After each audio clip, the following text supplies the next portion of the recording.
네, 안녕하세요. 재테크왕 곤돌이의 곤돌이입니다. 네, 오늘은 제가 월배당 ETF에 관해 갖고 영상을 촬영했습니다.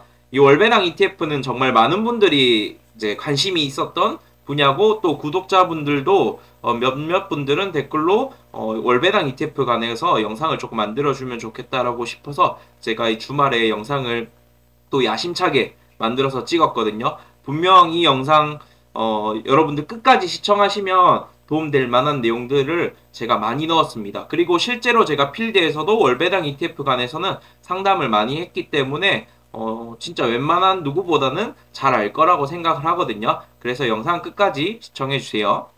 자, 보면 이제 영상의 목차를 보면요. 첫 번째, 월배당 ETF란 해서 어떤 건지 간단하게 볼 거고요. 그 다음에 ETF, 월배당 ETF의 종류, 그 다음에 고르는 기준, 그 다음 포트폴리오, 그 다음에 월배당 ETF 투자할 때 주의사항, 이렇게 한번 빠르게 체크해 보도록 하겠습니다. 자, 월배당 ETF란 뭐 여러분들 다 아실 거예요. 영상 보시는 분들은. 그러니까 매달 배당 나오는 ETF라고 보시면 돼요. 매달 배당이 나온다. 그러면 배당을 어떻게 지급해주는 구조냐 보면, 내가 투자하는 ETF가 이제 주식이라든지 채권 아니면 옵션이나 리츠에 해당하는 ETF인 거예요. 그래서 그러면 주식에 해당하는 내가 ETF를 투자했으면 주식은 배당이라는 게 있잖아요. 그다음 채권은 이자라는 게 있을 거고, 그러면 그런 것들이 발생하면 나한테 매달 분배금으로 배당을 주는 거죠. 분배금 배당 뭐 비슷한 개념이라고 보시면 됩니다. 그래서 매달 이것들이 현금 흐름이 나오게끔 그 만들어진 ETF 금융상품이라고 보시면 됩니다. 그러면 당연히 월배당 ETF 같은 경우는 2022년 6월 달에 이제 처음 출시됐거든요. 아마 신한자산운용사에서 그 미국 S&P 500 아마 맞을 거예요. 얘가 처음 출시했고, 근데 지금 현재 자산이 2조 5천억 원 규모로 성장하면서 아마 요거보다 더 성장했을 거거든요. 그래서 뭐 거의 1년 조금 넘었는데 엄청 크게 성장했던 부분인 거죠. 근데 여기서 우리가 시사하는 부분은 뭐냐면, 그만큼 매달 매달 나오는 현금 흐름이 되게 사람들이 중요하게 생각하는 거 하구나를 우리가 깨달을 수 있겠죠. 왜냐면 우리가 근로소득만으로는 내가 한 달에 이제 벌어서 쓰고 생활하는 게 있어서 내가 한계가 있다 보니까, 그렇다고 내 급여가 기하급수적으로 늘어나긴 어렵잖아요. 그렇다 보니 이런 월배당 ETF에 많은 사람들이 관심이 있는 것 같습니다. 자, 그럼 월배당 ETF의 종류를 한번 볼게요. 자, 첫 번째 보시면 배당주 관련된 ETF가 있습니다. 그래서 이제 기초자산은 배당이 높거나 배당금이 증액하는 종목에 투자한다. 그러니까 고배당주 이런 곳에 투자하는 ETF인 거예요. 그래서 그럼 여기서 나오는 배당을 내가 매달 지급해주는 구조로 되어 있습니다. 그래서 투자 목표를 보면 지수 성장과 배당을 동시에 추구하는 전략을 가지고 있고요. 그 다음에 펀드멘탈이 훌륭한 배당 성장 기업에 투자한다라고 보시면 좋을 것 같습니다. 그래서 그럼 나한테 배당을 주는 분배 재원은 보유 주식의 배당이 나오는 그 배당을 나한테 매달 준다라고 보시면 됩니다. 그래서 이런 월배당 ETF 중에서 배당 종목에 투자하는 월배당 ETF의 장점은 주가 상승과 배당을 동시에 추구할 수 있습니다.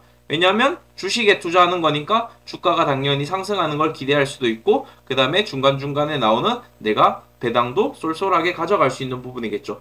다만 단점이 있다면 어떤 게 있냐면 배당률이 높지 않아요. 보통 월배당 ETF 중에 배당주 쪽에 투자하는 ETF는 이제 미국 이제 S&P나 나스닥에 관련된 기업들이 많거든요. 그러다 보니까 미국의 배당주들 같은 경우가 배당률이 그렇게 높지가 않거든요. 2에서 3%대 정도 나온다고 보시면 됩니다. 국내 뭐 은행이나 증권 주식이랑은 차이가 조금 납니다. 그래서 배당률이 높지 않다. 2에서 3%대.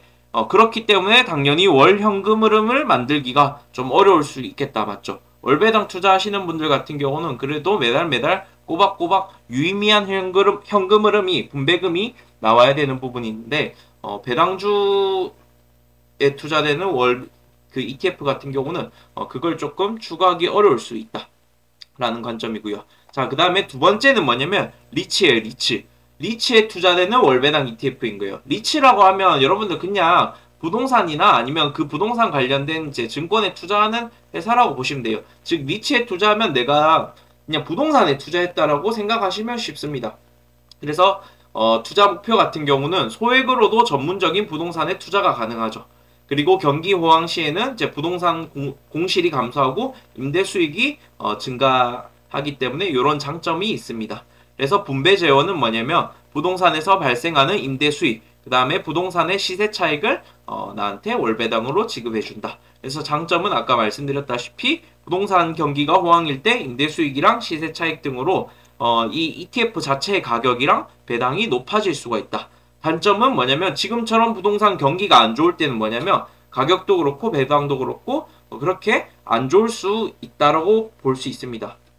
그래서 보시면 뭐 소액으로 건물주 대기라 해서 리츠 운용이라고 돼 있잖아요. 그래서 투자자들은 예를 들면 뭐 타이거 리츠 부동산 인프라라는 ETF를 내가 매수를 합니다. 그러면 이 ETF는 뭐 신한알파 리츠나 뭐 SK 리츠 이런데 투자를 해서 그럼 여기 투자되면 요런 이제 뭐 우리가 흔히 아는 뭐 역삼역에 있는 건물이라든지 강남역에 있는 무슨 엄청 모화로운 빌딩 아니면 뭐 이제 외국의 어떤 뭐 이제 글로벌한 뭐 건물에 투자되고 거기서 나오는 임대 수익이나 시세 차익을 나한테 분배금으로 매달 주는 형태라고 보시면 됩니다. 그러니까 부동산에 투자하는 ETF라고 보시면 돼요. 쉽게 생각하면.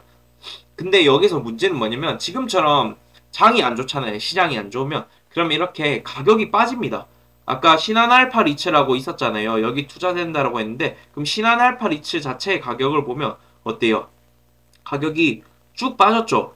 금리 인상되는 이 시기부터 해서 횡보하다가 가격이 쭉 빠집니다. 부동산 경기가 안 좋으니까 최근까지도. 네. 그러니까 이런 거 같은 경우는 내가 경기가 안 좋을 때는 분배금도 하락하고 그 다음에 가격도 빠질 수 있는 단점이 있다라고 볼 수 있습니다. 자, 세 번째 보면 채권이에요. 채권. 채권은 기초자산이 국내외 국채, 회사채 등에 투자합니다. 그래서 투자 목표는 채권 자체가 안전자산이잖아요. 그래서 상대적으로 안정적인 이자 수익 확보가 가능하다. 그래서 분배금 같은 경우는 채권의 이자를 나한테 매달 월 분배금으로 지급을 해준다. 그러니까 장점은 뭐냐면 금리 인하 때 자본 차익이 가능. 그러니까 이 말은 뭐냐면 금리가 인하가 되면 채권 가격은 인상이 됩니다. 금리랑 채권 가격은 반비례라고 보시면 될 것 같아요. 그래서 금리가 떨어질 때는 채권 가격 자체가 많이 올라서 ETF 가격 자체가 높아져서 내가 시세 차익을 볼 수 있다고 보시면 됩니다. 그리고 보통 채권 이자는 예금 금리보다 높게 형성되는 경우가 많이 있기 때문에 안정적인 예금보다 내가 높은 금리를 추구할 수 있다. 단점은 뭐냐면 금리 인상 시기에는 가격이 많이 빠질 수가 있다. 이런 단점도 있습니다.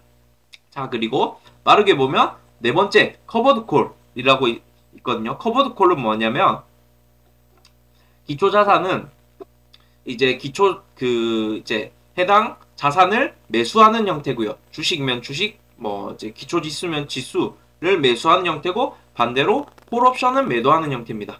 이제 이 말은 뭐냐면 그러니까 내가 콜 옵션이라는 건 내가 주식을 살 수 있는 권리라고 보시면 됩니다. 그래서 그 주식을 살 수 있는 권리를 내 주식을 누구한테 살 수 있는 권리를 주는 거죠. 그냥 그렇게 생각하시면 돼요. 그냥 어려운 거면 그냥 콜 옵션이라는 걸 매도해서 얘네는 분배금을 지급해 준다라고 볼 수가 있습니다. 이따 나중에 좀 설명드릴게요. 그래서 투자 목표는 지속적이고 높은 분배율을 추구. 그 다음에 분배 재원은 아까 콜 옵션을 매도해서 그 프리미엄을 분배금으로 나눠주는 형태라고 보시면 됩니다. 장점은 뭐냐면 커버드 콜 관련된 ETF, 월분배 ETF의 장점은 높은 분배율입니다. 그래서 이제 월배당 투자 종류 중에 가장 분배금이 높습니다.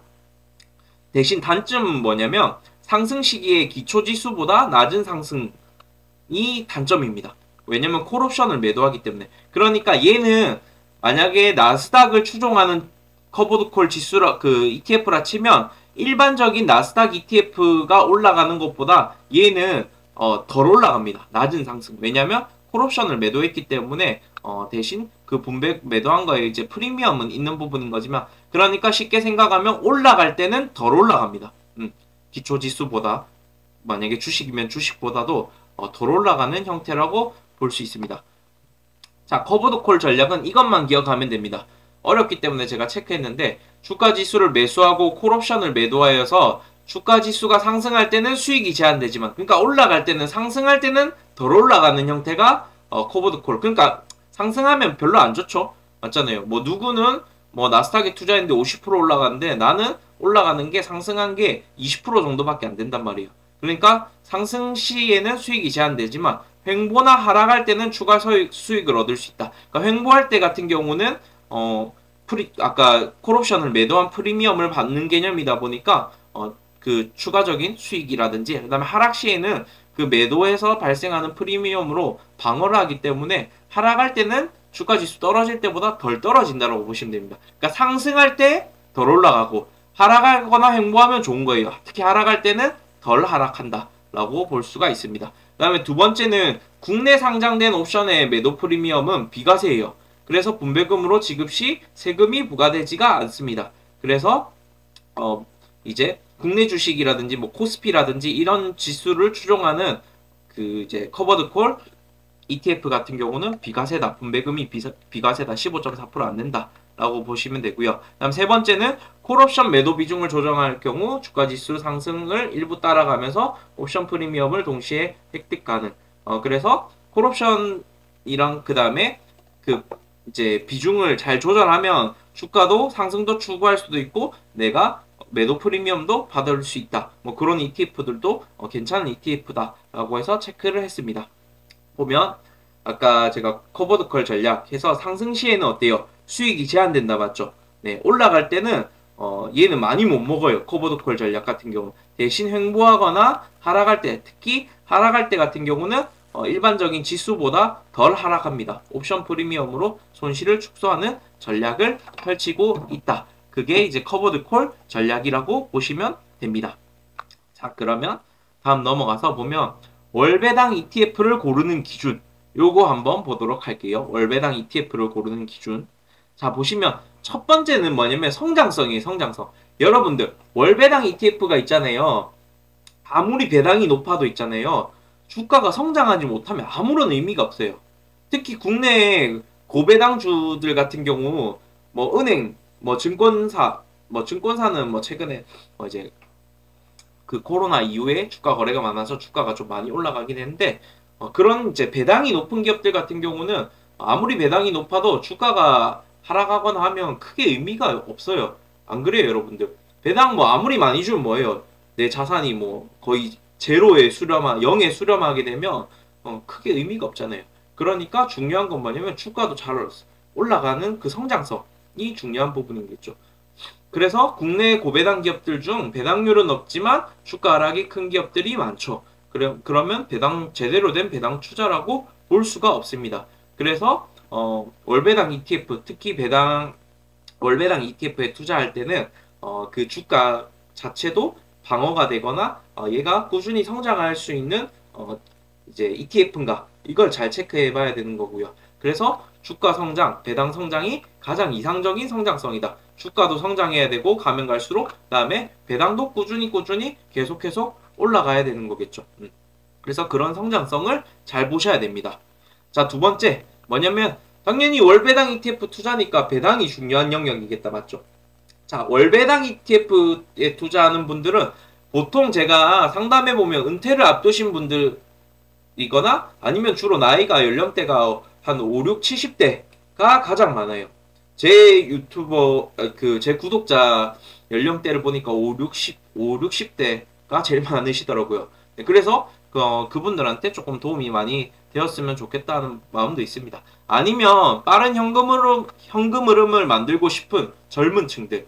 그러니까 내 소득에는 한계가 있으니까 나는 일찍부터 투자하고 그 다음에 이런 현금 흐름을 창출해서 뭐 예전에는 그 파이어족이라 해서 일찍 은퇴하고 싶은 젊은 층들이 많이 있었잖아요. 그런 분들이 이제 월배당 투자를 많이 합니다.